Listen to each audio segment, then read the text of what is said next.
More than 13,000 Canadians. That's how many die each year languishing on healthcare wait lists in Canada. That's the shocking new headline number from secondstreet.org, which compiled the data from various health authorities across Canada and includes those who died waiting for elective procedures like hip replacements, critical diagnostic scans like MRIs, as well as life-saving surgeries. And when you dive into the numbers, what you find should be a cause for concern for every Canadian. According to the province of Nova Scotia, for example, who provided the most accurate and detailed information for the report, nearly 10% of those who died on a healthcare wait list were waiting for surgeries that could have potentially saved their lives, and 60% of them had already waited longer than the recommended maximum wait time.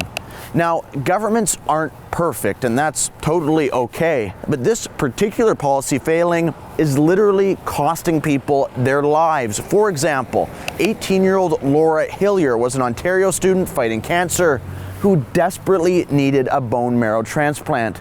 But even though she had lined up a donor, after waiting 7 months for a bed and surgeon to become available, she passed away.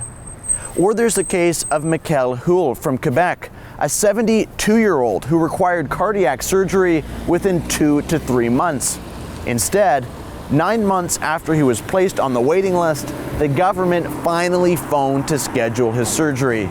But Michael was already dead. Now, these stories, however sad and impactful, are just two examples of the much larger problem of shockingly long wait times in Canada. And many provinces and health authorities, including Alberta, for example, don't track or report this information at all. So the problem is actually even greater than it first appears. So what's the solution? Well, secondstreet.org identifies a number of tangible policy options that could help improve the situation, including increasing data transparency and reporting, introducing choice and competition where appropriate, and alleviating pressures on the system by supporting those who wish to seek treatment outside the country. Now, you may agree with some, all, or none of those proposals, but one thing should be clear. What we're doing now is clearly not working. And sitting back and watching as our fellow Canadians languish and die while waiting for a critical surgical procedure should not be an outcome any of us find acceptable.